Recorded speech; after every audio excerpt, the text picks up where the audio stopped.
హెచ్చరిక, దైవజనుని హెచ్చరిక. ఒక్క మనిషిని పట్టుకోవడానికి 3000 మందితో తరుముతున్నాడు. ఒక్కసారి చూడండి, 1 సమూయేలు 26వ అధ్యాయము 1వ వచనం. అంతటా జిఫాయేలు గిబియోనులో సౌలు నొద్దకు వచ్చి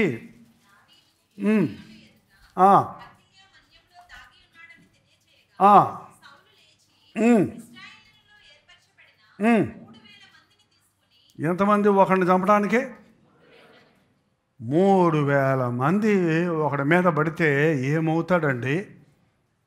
3000 మందిని. ఎందుకంటే సౌలుకి బయట గంభీరమే కానీ లోపల మాత్రం భయమే.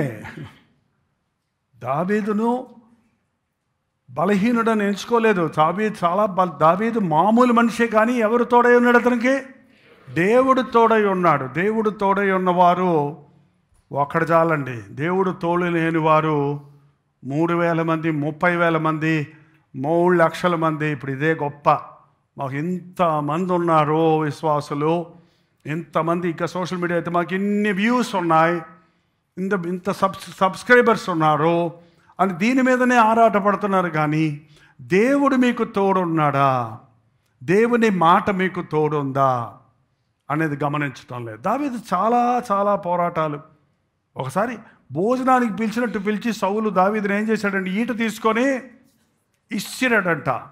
పొట్టలో గుచ్చుకొని ఉంటే ఏమై ఉండవుడు?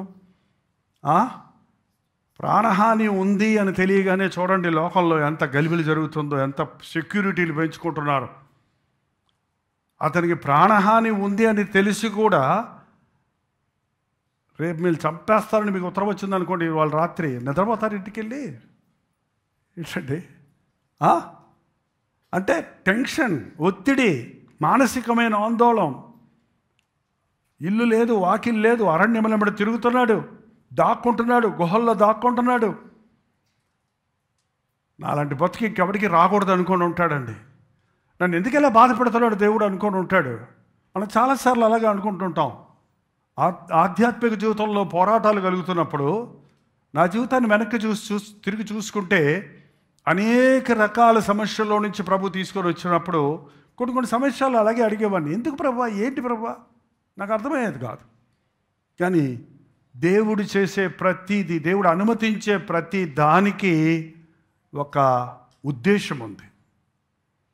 నీ జీవితంలో అన్ని మేలుల కోసమే కోరుకోవద్దు, అంత ఫెర్రగా ఉండాలని ఎదురు చూడొద్దు.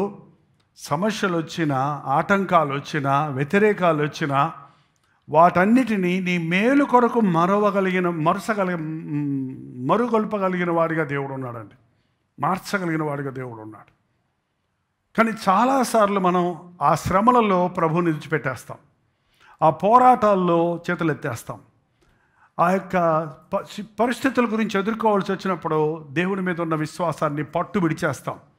కాబట్టి మన జీవితంలో చాలామంది అర్ధాంతరంగా విశ్వాస జీవితంలో కూలబడిపోతున్నారండి.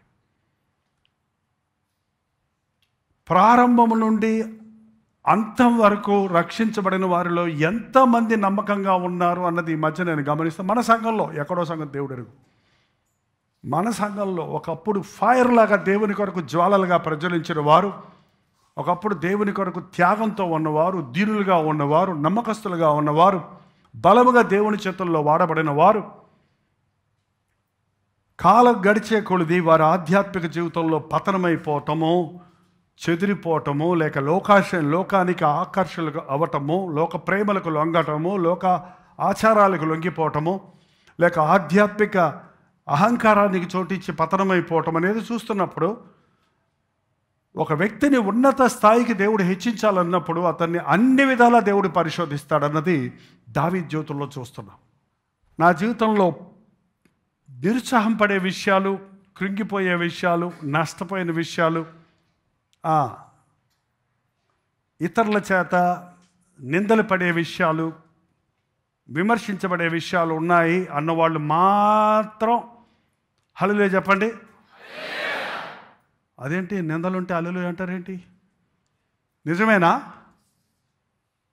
మరి అటువంటి సమయాల్లో మీరు ఏం చేస్తున్నారు? కృంగిపోతున్నారా? ప్రార్థన మానేస్తున్నారా? తిట్టినోళ్ళని తిడుతున్నారా?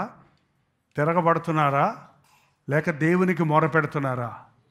నాకెందుకు ఈ పరిస్థితి ప్రభువా? నువ్వు నా పక్షంలో ఉంటే, ఏమన్నది బైబిల్ ఏముందండి? దేవుని ప్రవర్తన దేవుడితో సరిగా ఉంటే మన శత్రువులు మనకేమవుతారు? మిత్రులు అవుతారు అన్నది. కాబట్టి దేవుడి దగ్గర నుంచి గొప్ప వాటి కోసం ఎదురు చూద్దాం. మన జీవితాల్లో కృంగిన సమయాల్లో కృంగిపోకుండా, ఏ బాధలు లేకుండా, శ్రమలు లేకుండా చక్కగా దేవుడు దీవిస్తాడంటే అన్నీ వచ్చేస్తే రెడీగా ఉంటాయి, నాకు లేమి లేదు అన్న దావీదు కీర్తన ఒక్కటే పట్టుకోవద్దండి. అతను అన్నాడు అలాగా, గాఢాంధకారంలో ఉన్నా నాకు ఆపద లేదన్నాడే కానీ గాఢాంధకారాలు లేవనలేదు. శాంతికరమైన జలములు దగ్గర నన్ను ప్రభు నడిపించాడు అన్నాడే కానీ నాకు దాహమేయలేదు అనలేదు. దాహం వేసినప్పుడు దాహం తీర్చగలిగిన వాడు, ఆకలి వేసినప్పుడు ఆకలి తీర్చగలిగిన వాడు, భయం వేసినప్పుడు అభయం ఇవ్వగలిగిన వాడు, ఒంటరితనంగా ఉన్నప్పుడు భుజం తట్టి నేను ఉన్నాననేవాడు మన ప్రభు అయిన యేసుక్రీస్తు. హల్లెలూయా. మోకాళ్ళ మీద పడదాం, ఒక్క నిమిషం ప్రార్థన చేసుకుందాం. ప్రార్థన. అయ్యా, నిన్ను విడిచిపెట్టే మనస్సు మాకు లేకుండా, నీకు దూరమై సమస్తమును పోగొట్టుకునే స్థితిలోనికి మేము పోకుండా మమ్మల్ని ఆదరించయ్యా. మేము పోగొట్టుకునేవి మాకు దయచేయ్యా. శ్రమలు మమ్మల్ని వడిగా చుట్టుకున్నప్పటికీ, ప్రవాహములు మా చుట్టూ పోగైనప్పటికీ, సముద్రమును 2 పాయలుగా చేసి నడిపించే దేవుడు గనుక, అద్భుతాలను చేయగలిగిన దేవుడిగా ఉన్నావు గనుక, శత్రువులను తరిమి కొట్టగలిగిన దేవుడిగా నీవు ఉన్నావు గనుక, అది నా పని అన్నావు గనుక నాయన, మా శత్రువులను మేము ప్రేమించుటకు తండ్రి పగ తీర్చుకునడం నా పని అన్నావు గనుక, నీ ఆదరణ మాకు దయచేయ నాయన. నిన్ను బట్టే మా ధైర్యమయ్యా. నీవే మా సోర్స్ నాయన. నీవే మాకు సమస్తము ప్రభువా. నీవే మాకు నిధి. మా అవసరతలన్నీ తీర్చగలిగిన వాడిగా నీవు ఉన్నావని నిన్నే నమ్ముకోవడానికి సహాయం చేయను.